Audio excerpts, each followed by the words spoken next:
एक बार एक बूढ़ी माँ को उसके बेटे ने एक वृद्ध आश्रम में ले जाकर छोड़ दिया। इस माँ का ये वही इकलौता बेटा था जिसके लिए इस माँ ने जीवन भर संघर्ष किया। इस बेटे के लिए वो सब कुछ किया जो एक माँ को करना चाहिए और ये माँ ही कर सकती है। और आज भी अपने बेटे को किसी भी तरह की परेशानी न हो इसलिए आश्रम में रहने के लिए भी तैयार हो गई। वृद्धा आश्रम में रह रही माँ ने हमेशा अपने बेटे को याद किया, मगर बेटा केवल साल में एक बार उसको मिलने जाता या फिर फोन पर बात कर लेता।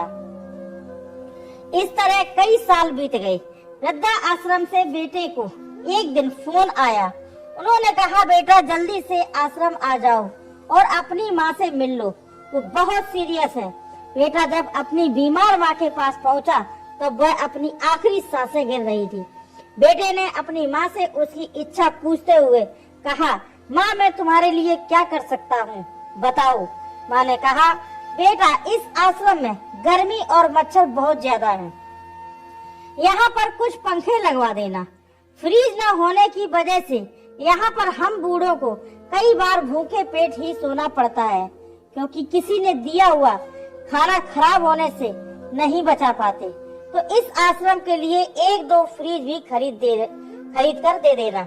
बेटे ने अपनी माँ की सारी बात सुनी और अपनी माँ से पूछा, आपने इतने साल यहाँ पर निकाल दिए पर आपने कभी ये बातें मुझसे नहीं कही, और अब जब आपके पास समय नहीं बचा है तब आप ये सब कह रही हैं, ऐसा क्यों? माँ ने बेटे को जवाब देते हुए कहा, बेटा मैंने गर्मी, भूख और पीड़ा सहन कर ली, लेकिन मुझे पता है जब तेरे बच्चे तुझे यहाँ छोड़कर जाएंगे तब तू ये सब सहन नहीं कर पाएगा।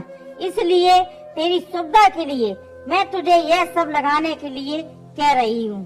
दोस्तों, माँ की ये आखिरी लाइनें किसी भी बेटा या बेटी की आंखें खोलने के लिए सक्षम है। इतिहास हमेशा अपने आप को दोहराता है। अगर आप चाहते हैं कि आपके साथ अच्छा व्यवहार हो तो आपको भी दूसरों के साथ वैसा ही व्यवहार करना पड़ेगा। तो दोस्तों, इस कहानी से आपको क्या शिक्षा मिलती मुझे कमेंट करके जरूर बताना। कहानी पसंद आई हो तो लाइक करें, शेयर करें, चैनल को सब्सक्राइब करें।